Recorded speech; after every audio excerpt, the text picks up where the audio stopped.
3일 동안 잘 지내셨습니까? 오늘 얼마나 우리 성도님들 보고 싶던지 오늘 이렇게 뵈니 제 마음이 굉장히 기쁩니다. 일주일에 한 번 봐서는 안 될 것 같고 가능한 2번은 보아야겠다 그런 생각이 듭니다. 오늘도 구목장 가득 나와서 또 찬양하는 것 보니 마음에 기쁨이 있습니다. 신앙생활은 말씀의 원칙을 잡고 옆에서 흔들어도 흔들리지 않고 딱 있으면 때가 되면 역사가 나타나게 되어 있습니다. 근데 그것을 못 기다리거든요. 조금 흔들면 흔들리고 여기서 꼬시면 꼬셔지고 그렇게 하기 때문에 역사가 없는 겁니다.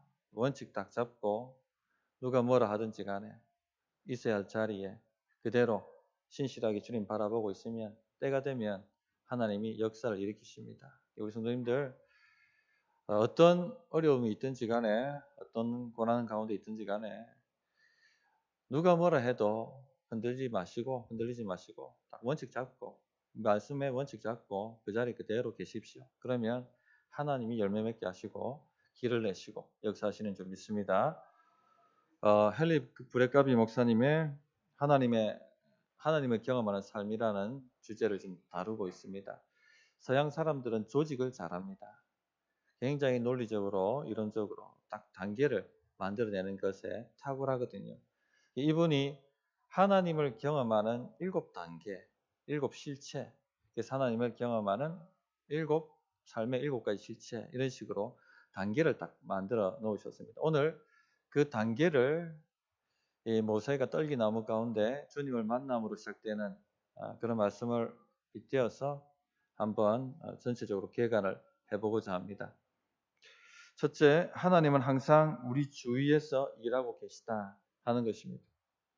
많은 사람들이 생각하기를 하나님은 세상을 창조하시고 법칙을 만드시고 난 다음에는 알아서 능력껏 실력껏 살아내도록 그렇게 내버려 두신다라고 생각을 합니다. 그러다가 완전히 무너졌을 때, 완전히 망가졌을 때 그때 하나님께서 기적적으로 개입하셔서 다시 바로 잡으시고 다시 세상이 하나님 만드신 법칙대로 자연 법칙대로 돌아가도록 그렇게 내버려 두신다 이렇게 생각합니다. 이것을 이신론이라고 얘기합니다. 그런데 절대 그렇지 않습니다. 성경을 보시면 하나님은 적극적으로 역사에 개입해 오십니다. 적극적으로 하나님의 뜻을 만들어 가시는 분, 이루어 가시는 분, 그렇게 역사를 이끌어 가시는 분이 바로 우리 하나님이십니다. 우리 삶에 하나님이 개입하고 계신 것 같습니까? 아닌 것 같습니까? 적극적으로 개입해서 일을 하고 계십니다. 우리는 느끼지 못하죠. 우리는 알지 못합니다. 그러나 하나님께서는 우리 삶 속에 오셔서 우리 주변에서 하나님의 일을 열정적으로 이루어 가고 계시다 하는 것입니다. 이것을 믿으셔야 되겠습니다. 지금 모세는 광야에 40년 동안 있었습니다. 양이나 치고 이집트에서 이스라엘 백성들을 건져보겠다는 그 꿈과 야망 다 내려놓고 양이나 치고 양이 젖이나 짜면서 40년이라는 세월을 보내고 있었습니다. 하나님께서 일하시고 계실까? 하나님께서 지금 내 삶에 개입하고 계실까? 그런 의심이 들지 않겠습니까? 그런데 하나님은 그 40년 동안 쉬지 아니하고 모세 주변에서 일하고 계셨습니다. 이것을 보는 눈이 있어야 됩니다. 그래 믿음이 올라오는 거거든요. 그런데 하나님께서는 무슨 일을 하고 계셨느냐? 하나님의 일을 하고 계셨습니다. 하나님의 일이 무엇이냐? 이스라엘 백성들을 이집트에서 건져내시는 일이에요.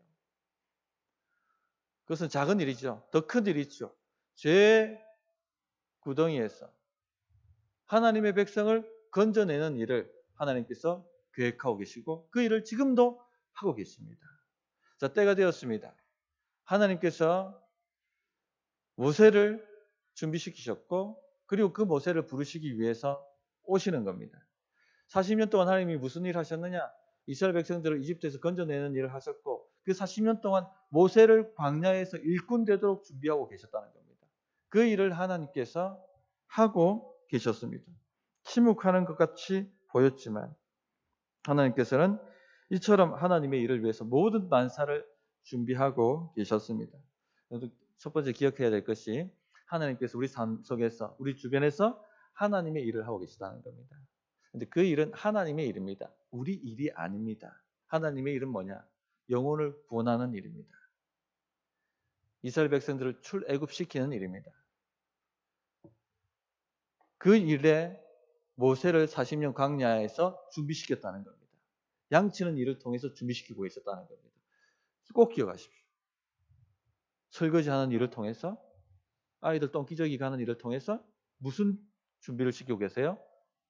하나님의 일을 할 사람으로 준비시켜 가고 계시다는 겁니다. 믿으시기 바랍니다.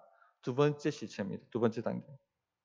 하나님은 우리와 실질적이고 개인적이고 지속적인 사랑의 관계를 추구하신다 하는 것입니다. 원래 인간이 하나님과 친밀한 사랑의 관계를 가지도록 창조되었습니다. 에덴 동산 서늘할 때에 하나님과 아담은 친밀한 하나님과의 관계를, 사랑의 관계를 누리고 있었습니다. 그러나 타락 이후에 그 관계가 깨어졌죠. 하나님께서는 우리를 사랑하셔서 독생자를 주심으로 다시 그 관계를 회복해 만드셨습니다. 그만큼 사랑의 관계를 추구하신다는 겁니다. 하나님은 우리에게 오셔서 실질적이고 개인적이고 인격적인 만남을 가지기를 원하십니다. 우리가 하나님과 인격적 관계를 누리라, 인격적으로 만나야 한다, 이런 얘기를 하지 않습니까? 인격적으로 만난다, 인격적 관계를 누린다. 이 말이 무슨 말입니까? 하나님과 대화한다는 거예요. 대화한다는 거예요. 에덴 동산에서 아담이 했던 일이 뭡니까? 서늘할 때에 하나님과 대화한 겁니다. 하나님이 방문하시고 그 하나님과 인격적인 소통을 하시고 그렇게 사랑의 관계를 나누셨다는 겁니다. 우리가 누군가를 존경한다, 사랑한다 할 때 실질적인 관계가 뭡니까? 대화하는 것입니다. 대화하는 것. 그 대화가 없으면 아무 의미가 없는 것이죠. 인격적 관계가 유지되는 것이 아닙니다. 경험하는 것이 아니죠. 이처럼 하나님께서는요, 우리에게 오셔서 하나님의 마음을 우리에게 알려주시기를 원하시고 또 우리의 마음도 하나님께 토해내고 이런 식으로 주거니 받거니 대화하기를 원하십니다. 이런 관계를 가지기를 원하신다는 것입니다. 이런 관계가 하나님의 뜻을 알고 우리 삶을 전적으로 맡기는 그런 결정에 굉장히 중요한 요소입니다. 이런 관계가 되지 않으면 그렇게 할 수가 없어요. 그래서 하나님께서 호렙산에서 모세를 그와 같은 관계로 부르시는 겁니다. 그 전에는 이런 관계가 없이 모세가 그냥 자기 열정으로 이집트에서 내 백성을 건져내겠다라고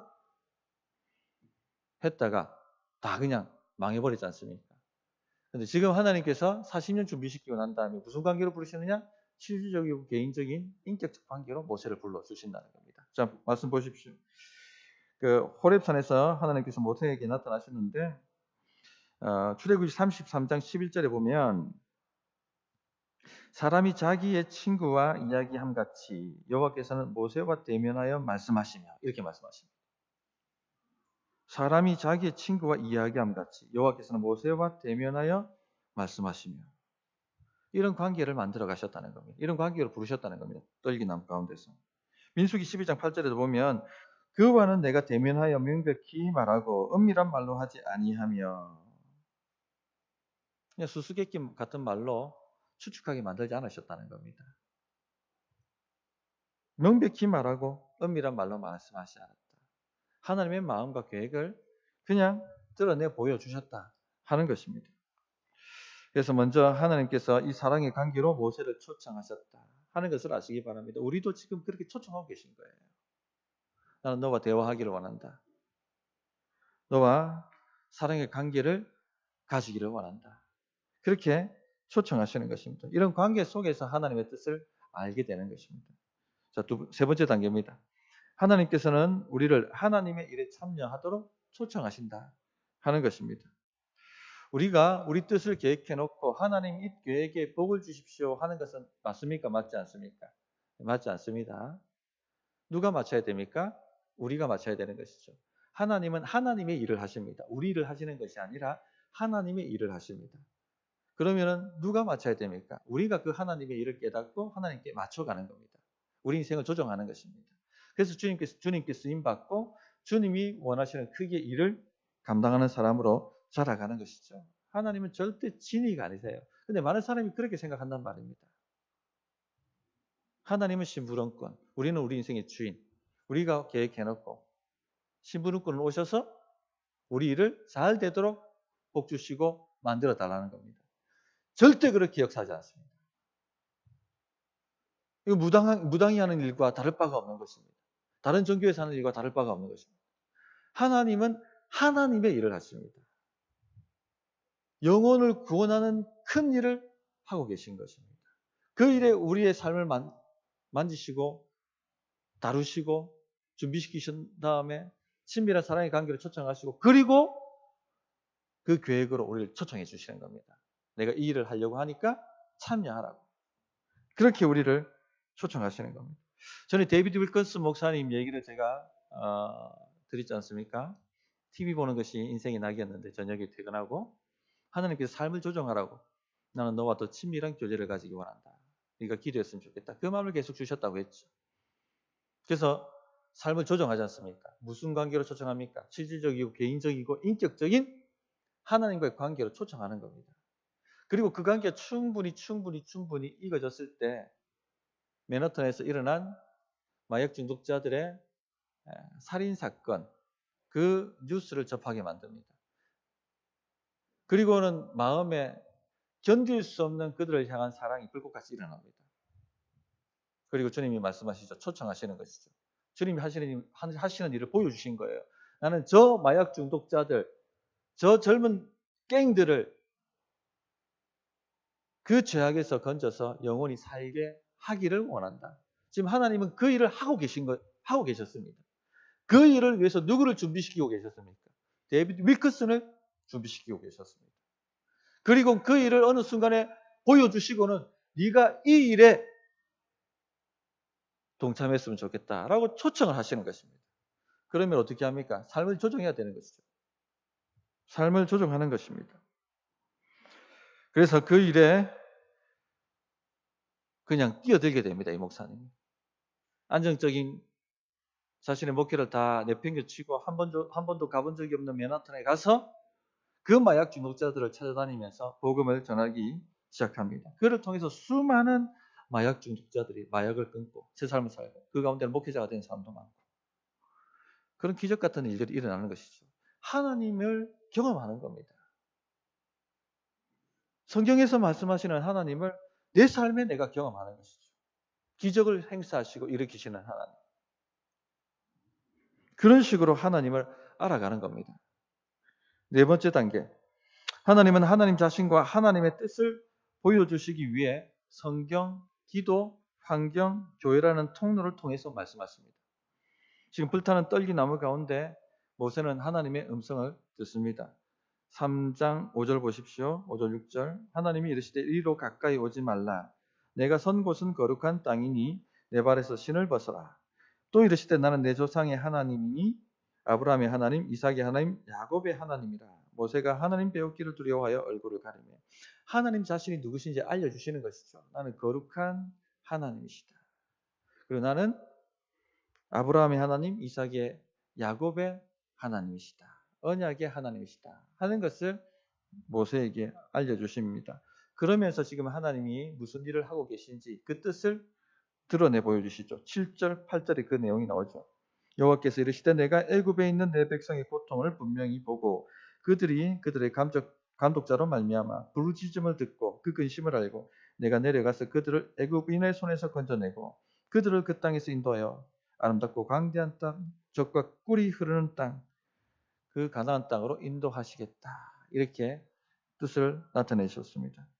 구약 시대 때는 하나님의 사자가 혹은 선지자가 하나님의 말씀을 전달했습니다. 오늘 교회 시대 때는 누가 하나님의 말씀을 전달합니까? 성령께서 하십니다. 성령께서. 우리 안에 계신 성령께서. 어떻게?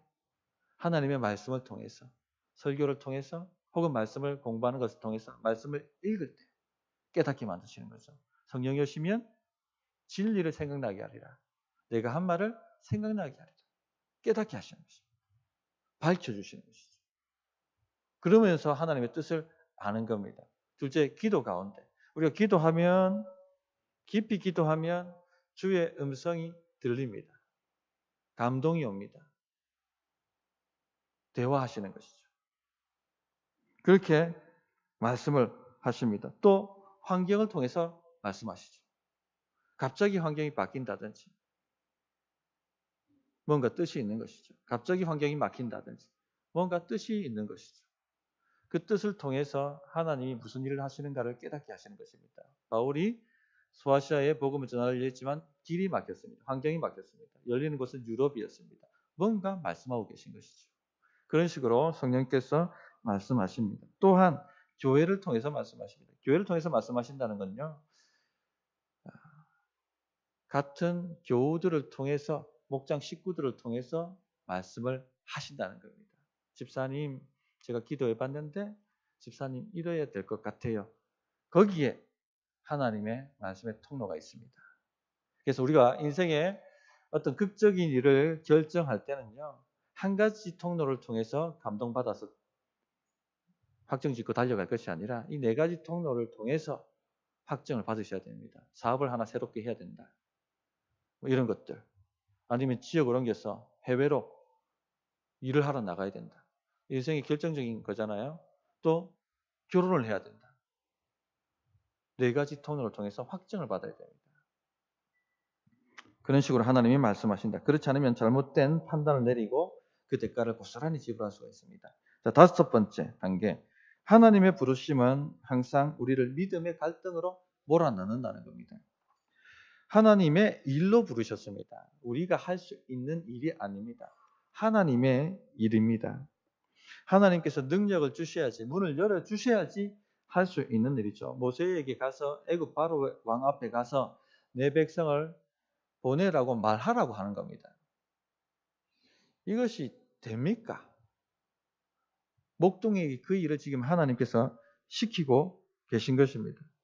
하나님만이 할 수 있는 일을 지금 시키고 있기 때문에 믿음의 갈등이 일어납니다. 우리가 할 수 있는 일을 하라고 하면은 갈등이 일어날 필요가 없어요. 하면 되니까 그냥.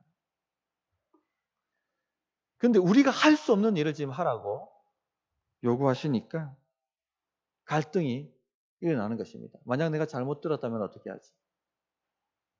만약 했는데 아무 역사가 나타나지 않으면 어떻게 하지? 위험 부담을 안아야 되니까 이런 갈등이 일어나게 되는 것입니다.